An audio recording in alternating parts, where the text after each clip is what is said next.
છેલ્લા 4 દિવસથી સુરત ગ્રામ્યમાં પડી રહેલા વરસાદનું પાણી ખાડી મારફતે સુરત પહોંચી રહ્યું છે અને સુરતમાં વરસી રહેલા સતત વરસાદને લઈને સુરતમાં જળબંબાકાર જેવી પરિસ્થિતિનું નિર્માણ થયું છે। ત્યારે સુરતનું કમરૂનગર વિસ્તાર કે જે પાણીમાં ગરકાવ થઈ ગયું છે, 500 કરતાં વધુ પરિવારો પાણીની અંદર ગરકાવ છે, તેમને સ્થાનિક લોકો મદદ પહોંચાડી રહ્યા છે। લોકોનો આક્રોશ છે કે આ વિસ્તારના નેતાઓ માત્ર ખબર પૂછવા આવે છે પણ મદદ નથી પહોંચાડી રહ્યા। ખાસ કરીને શ્રમિક વિસ્તાર હોવાને લઈને નાના બાળકોની સંખ્યા સૌથી વધુ છે। તમામ બાળકો બીમાર હાલતમાં છે, ત્યારે ચોક્કસ લોકોને મદદની જરૂર છે। કેટલીક મહિલાઓ છે, આપણે મહિલાઓ સાથે વાત કરવાનો પ્રયાસ કરીશું। શું કહેવું છે, કેવી તકલીફ છે, કયા પ્રકારનું વાત કરવા માટે ને શું કહેવા માંગે છે? બેન, આપકા નામ? मेरा नाम है मेजबीन और मैं रहती हूँ कमरूनगर सोसाइटी लिम्बायत में। यहाँ पे 5 दिन से पानी भरेला है। कोई कार्यकर्ता, कोई बड़ा छोटा, कोई देखने नहीं आएला है। हमारे यहाँ बिजली भी नहीं है, ना पानी मिल रहा है पीने का। बच्चे बूढ़े अंदर ही बंद है, भूखे रह रहे, खाने की कोई सुविधा नहीं है और सब परेशान है। अभी तक 5 दिन हो गए, कोई देखने आया नहीं। मैं यही कहना चाहती हूँ, जब तुम लोग को जरूरत होती है तुम हमारे घर तक आते, हम ये कर देंगे, हम वो कर देंगे, और आज हमको जरूरत है तो कोई बड़ा छोटा नहीं खड़ेला है। ના સમયે તમામ નેતાઓ અહીંયા પહોંચતા હોય છે, મોટી મોટી વાતો કરતા હોય છે, પણ જ્યારે 5 દિવસથી પાણી ભરાયેલું છે, લોકોને પીવા માટે પાણી નથી, ત્યારે લોકોનો આક્રોશ ફાટી નીકળ્યો છે। ક્યાંક રસ્તા પર તો ક્યાંક બિલ્ડિંગની અગાસી ઉપર લોકો બેઠેલા જોવા મળી રહ્યા છે। માત્ર તેઓ એક જ આશ લઈને બેઠા છે કે મદદ ક્યારે મળે।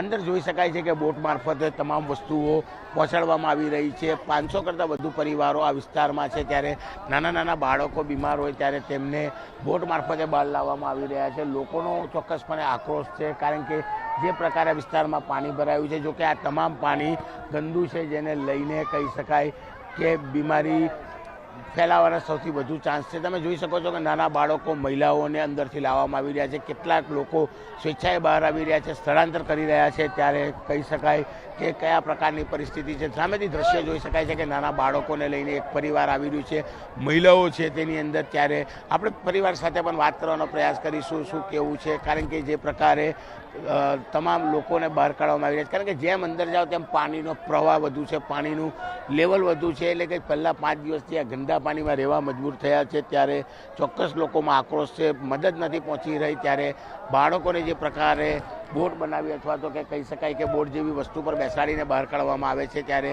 ચોક્કસ આપણે એમની સાથે વાત કરવાનો પ્રયાસ કરીશું કે કોણ है भैया ये? छोकरा है, कहाँ ले जा रहे हो? बाहर ले जा रहे बीमार है क्या? नहीं बीमार नहीं। तो इस तरह से पानी बहुत है ना भाई। नहीं है, कुछ सुविधा नहीं है, कुछ तकलीफ है। નાવડીની સુવિધા નથી, ત્યારે મહિલાઓ પણ છે, આપણે મહિલાઓ સાથે વાત કરવાનો પ્રયાસ કરીશું। તો ક્યાં यानी कि बिल्कुल भाई છે। क्या नाम है आपका? मोहसिन मोहसिन भाई, कहाँ चले? दूसरी जगह जा रहे हैं। क्यों? देखो परिस्थिति क्या है। आप कितने दिन से पानी? 4 दिन से पानी है। कितनी परेशानी है अंदर?